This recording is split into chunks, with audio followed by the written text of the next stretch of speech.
श्री स्वामी समर्थ मराठी जगत या यूट्यूब चॅनलमध्ये तुमचे खूप खूप स्वागत आहे।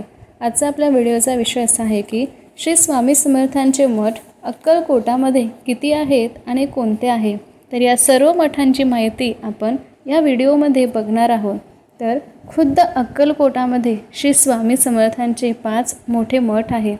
त्यातील पहिला मठ म्हणजे पेठेतील समाधी मठ, दुसरा वडाखालील मठ, तिसरा श्री बाळप्पा महाराजांचा मठ, चौथा जोशीबुवांचा मठ आणि पाचवा राजे रायरायन यांचा मठ।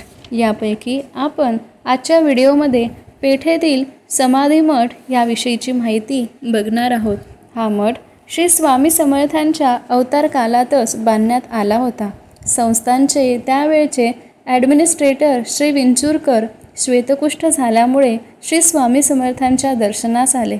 स्वामी समर्थांवर त्यांची खूप मोठी श्रद्धा होती।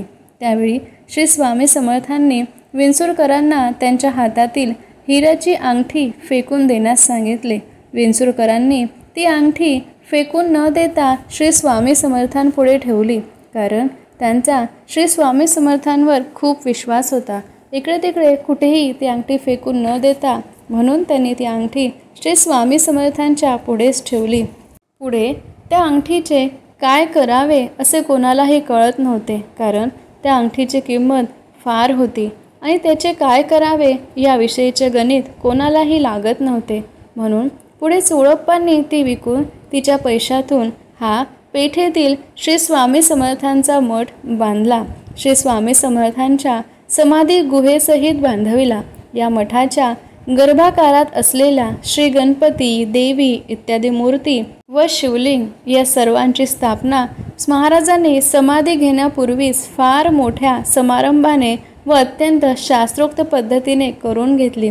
त्यावेळी होम हवनासाठी श्री चिदंबर दीक्षित यांचे पौत्र जातीने उपस्थित होते। स्वतः श्री स्वामी समर्थांच्या उपस्थितीमुळेही या सर्व कार्यक्रमाला विशेष शोभा आली।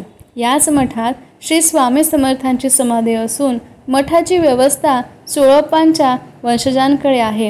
हे स्थान जागृत असल्याचा अनेकांचा अनुभव आहे आणि अशा या पेठेतील समाधी मठाची माहिती आपण बघितली। या मठाला आवर्जून अक्कलकोटला गेल्यानंतर भेट द्या आणि श्री स्वामी समर्थांचा आशीर्वाद घ्या।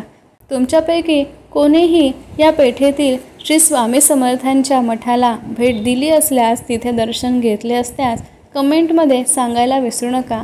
अशाच नवीन नवीन भक्तिविषयक माहितीसाठी आपल्या चॅनलला भेट देत रहा। व्हिडिओ आवडल्यास नक्की लाईक करा। धन्यवाद।